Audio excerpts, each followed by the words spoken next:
Going into this show, I thought it could have some potential, but I ended up leaving it mostly disappointed and wanting more. Echo is kind of a fresh slate character that I didn't know anything about, so I thought this could be an interesting miniseries, especially since one of the writers from Better Call Saul was working on the show, and Marvel was going to finally dive into something that was more mature. But if anything, I feel like the R-rated marketing campaign was more of a way to get people's attention because it was still pretty PG-13, and the writing was nothing special. Which, going into the first major shortfall, is that Echo as a miniseries is very underdeveloped. The creators try to do a lot with a pretty short runtime, because the show is only 3 hours once you subtract the opening intros and end credits. So in this time, they try to tackle a family drama with a handful of characters, an entire backstory and recap of Hawkeye that spans the first episode, a more detailed relationship between Maya and Fisk, this Native American power origin, and then the entire war/conflict between Maya and Fisk.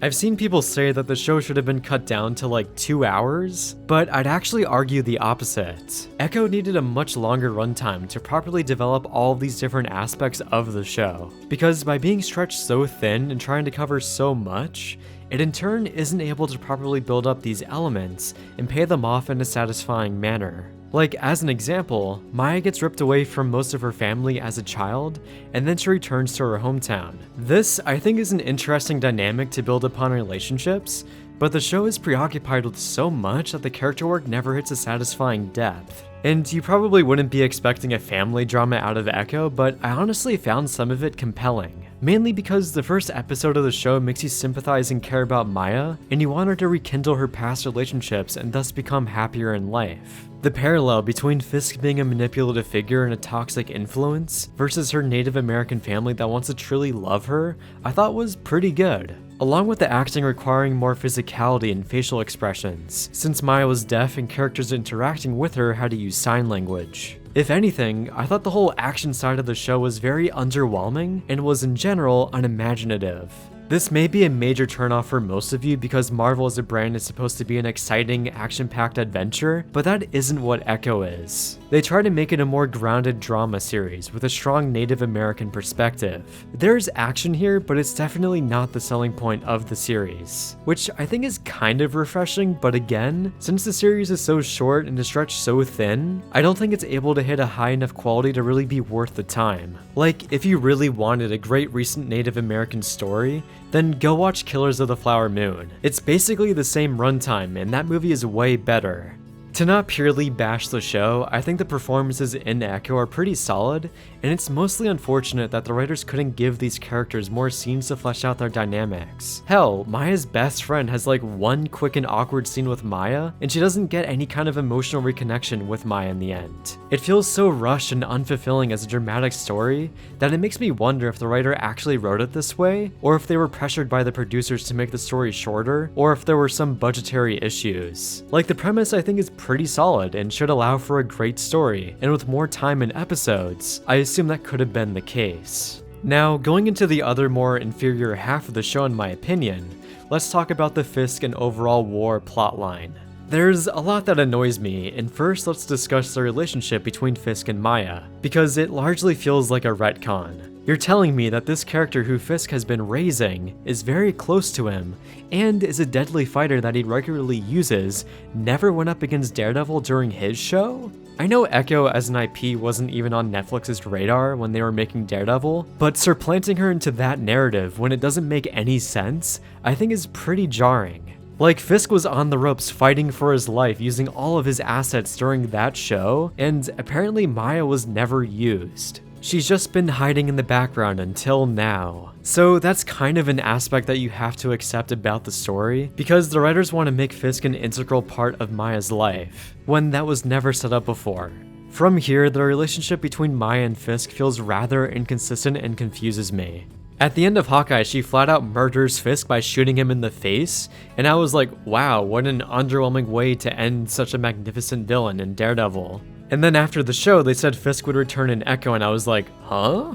I was eagerly awaiting the explanation as to how Fisk would survive a gunshot wound to the head, and apparently, all they did was slap a bandage onto his eye like Phil Swift plugging a hole of water with flex tape. It's such a joke of a way to handle this character, and why would you ever write it to where Fisk gets shot in the head and returns? That completely undercuts any stakes and wait for death scenes, because if Fisk can survive a headshot wound, then I'm not going to be concerned about his well-being in the future. It's just a mind-boggling writing choice that feels the same as Sabine getting skewered by a lightsaber, but at least she didn't sustain a critical injury where her brain was. From here, most of the confrontations between Fisk and Maya are him approaching her with no defenses, as she has a gun trained on him. Which seems confusing to me, because if she was so eager to kill him, then why not do so again? I know Fisk is trying to manipulate her, but most of their shared scenes together he fails to do so, and she for some reason chooses to not kill him, despite her not really changing much since her first attempt at trying to take his life. She does change by the end of the show, and without going into spoilers, she has a different solution to fix Fisk as a problem, which just felt really weird.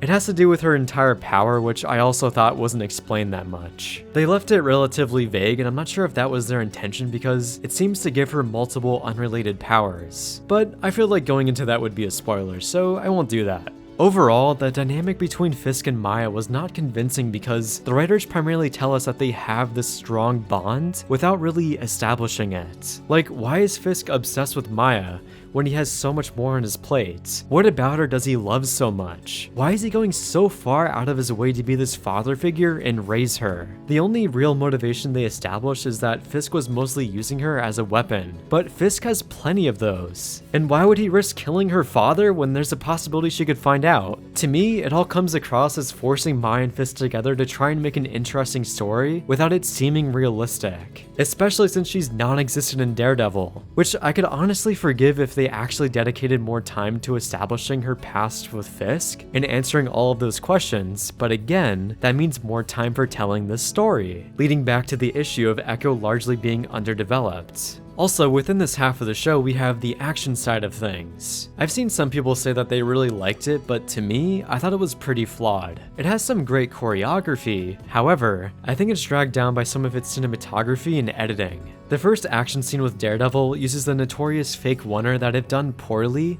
can be really distracting and can also be a detriment to the presentation of the action. Because what's even the point of faking a oneer if you're just going to wipe the camera and hide cuts every 3 seconds? It's painfully obvious, and since they're trying to create one continuous shot, it leads to some moments being awkwardly framed. There have been some incredible examples of fake oneers like Guardians of the Galaxy 3, where the hidden cuts aren't as jarring, and the action is always framed in a great way. Or you have Daredevil where they actually do real oneers. So this action scene, while it does have some great choreography, I think is filmed in a bad way. Then for another fight scene, the editing was very sporadic and fast-paced, making the edit overly jarring. That, and they would also try to draw parallels to Maya's Native American past by using quick cutaways of her ancestors fighting, which makes the edit even more chaotic and annoying. It's also really sad because every now and then they'll have a wide shot longer take showing the action, meaning that this is the level they could be operating on, and then they butcher it with a bunch of quick unnecessary cuts. And the editor even utilizes jump cuts for this one shot. There's just so many editing choices that don't feel well suited for the action. Then for an action scene at night, the editor raised the brightness so much to the point that the black levels look terrible. Like, why would you even bother making the scene outside at night if you were going to butcher the look of your scene? Not to mention that this action scene was overall very unimaginative and boring. It was just Maya running across a train planting something and then she jumps off.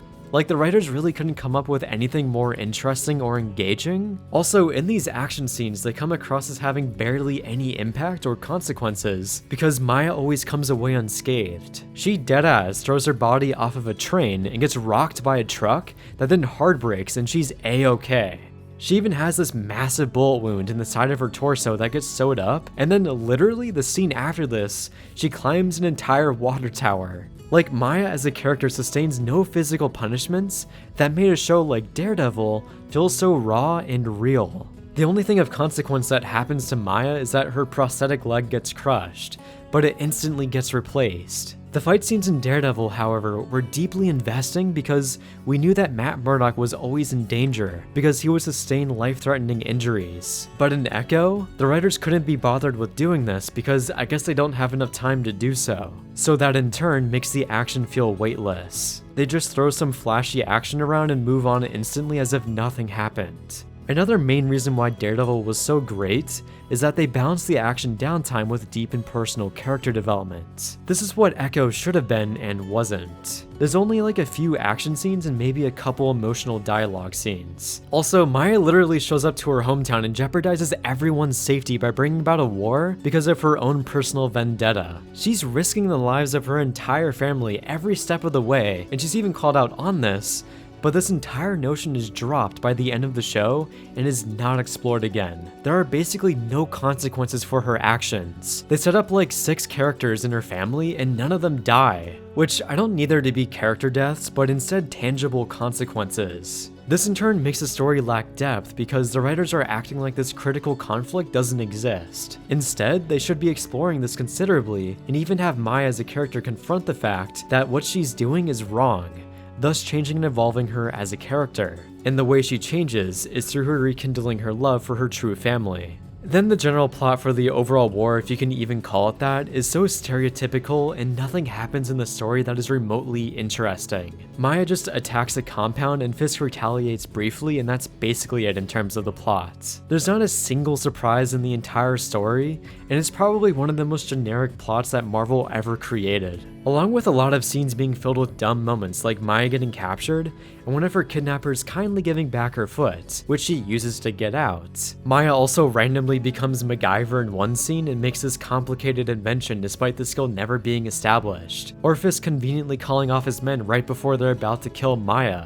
And hey, all this takes place in one episode. So this entire war aspect of the story isn't just dull, but it's also pretty dumb. That's why I'd say the actual meat of the story is the family drama, which will inherently disappoint some people and turn others away. It does have some strong moments like the scene between Maya and her grandmother, which was infused with an endearing emotional connection, but these moments are few and far between, and aren't enough to redeem the utter mediocrity of Echo. I don't think Echo as a show is as bad as Secret Invasion, but I wouldn't be surprised if it gets overrated by Marvel fans purely because it isn't an abomination. From my perspective, I don't think the show is worth the time because there's so many other better shows and movies to watch. Thank you for watching, and if you want to see more of my ratings since I don't do videos on everything I watch, then check out my Letterboxd, and my Patreon and Discord links are in the description. Have a great day, and let me know what you thought about Echo in the comments.